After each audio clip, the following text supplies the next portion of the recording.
गिरीश भाऊ स्वतः मुख्यमंत्री महोदयांशी बोललेले आहेत. मी काल मुख्यमंत्री महोदयांशी बोललेलो आहे. गिरीश भाऊ स्वतः शिंदे साहेबांशी बोलले आहेत. मी तर संपर्कामध्ये शिंदे साहेबांच्या आहे.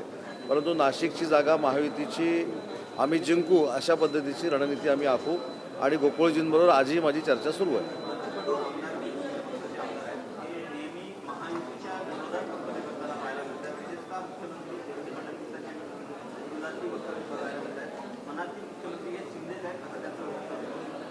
शिवसेनेचे कार्यकर्ते म्हणून माननीय एकनाथ शिंदेसाहेब हे उच्च पदावर बसावे ही प्रत्येकाचीच इच्छा असते. परंतु हे करत असताना विद्यमान मुख्यमंत्री देवेंद्र फडणवीस जे आहेत ते भारतीय जनता पार्टीचे आहेत आणि ते महाराष्ट्र राज्याचे मुख्यमंत्री म्हणून काम करत आहेत. त्यांच्याबद्दल बोलत असताना आदरानंच बोललं पाहिजे. या सूचना आणि आदेश देखील एकनाथ शिंदेसाहेबांचे आहेत. काल शेतकऱ्यांच्या बाबतीमध्ये जो बच्चू कडूंचा संभ्रम निर्माण झाला होता त्या संदर्भात माननीय शिंदेसाहेब देखील त्यांच्याशी बोललेले आहेत. मी देखील त्यांच्याशी बोललेलो आहे आणि त्यांचं जे आंदोलन झालं होतं त्याच्या पार्श्वभूमीवर माननीय शिंदेसाहेबांनी पुढाकार घेऊन देवेंद्रजींनी पुढाकार घेऊन या संदर्भातला निर्णय कर्जमाफीचा केलेला होता. परंतु त्यांचं असं म्हणणं आहे की काही कृषी विभागाकडे काही त्रुटी आहेत.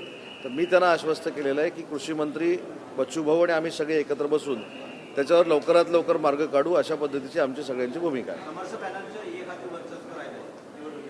कुठं विधान परिषदेच्या निवडणुका सुरू आहेत. विधान परिषदेच्या निवडणुकीवर बोलू. ती निवडणूक झाली. तुम्हाला ह्याच्यामध्ये त्याच्यापेक्षा त्याच्यातच फार इंटरेस्ट दिसतोय. मला असं वाटतं की या सगळ्या संदर्भात विधान परिषदेची निवडणूक आमच्या दृष्टीनं महत्त्वाची आहे. जी निवडणूक झाली, जे कोण जिंकायचे ते जिंकले, जे कोण हारायचे ते हरले, तो प्रश्न मला विचारून काय उपयोगाचा आहे. बिनविरोध निवडून आले. आता रायगडला भरत शिरगोवाल यांना पालकमंत्री केलं जाईल का? भरत शेटना पालकमंत्री करावं हीच आमची मुख्यमंत्री महोदयांना विनंती आहे. तटकरे साहेबांशी देखील आमची ही चर्चा झालेली आहे. कारण शेवटी विधान परिषदेच्या निवडणुकीपुरती ही चर्चा असून उपयोगाची नाही.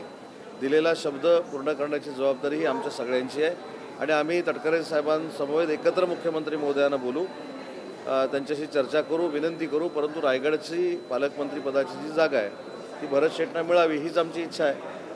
आणि या बाबतीमध्ये ज्या काही चर्चा झाल्या, या बाबतीमध्ये ज्या काही कमिटमेंट झाल्या, या बाबतीमध्ये ज्या काही शब्द दिले गेले ते आता बिनविरोध जागा झाली म्हणून विसरून उपयोगाचं नाही. ही देखील माझी विनंती आहे सगळ्यांना.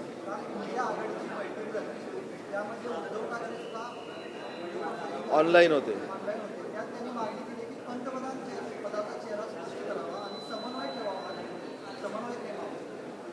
असं कोण म्हणालं?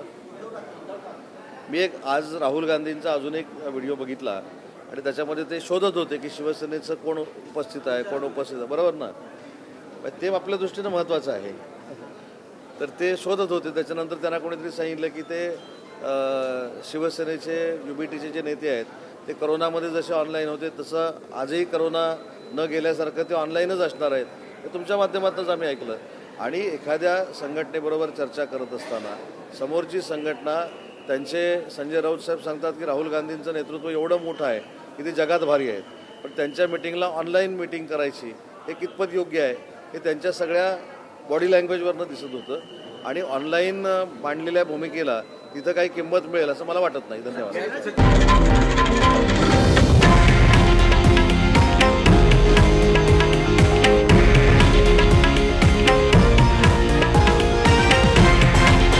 हे आहे देशातील नंबर 1 न्यूज नेटवर्क आणि आपण पाहत आहात TV9 मराठी, एकमेव.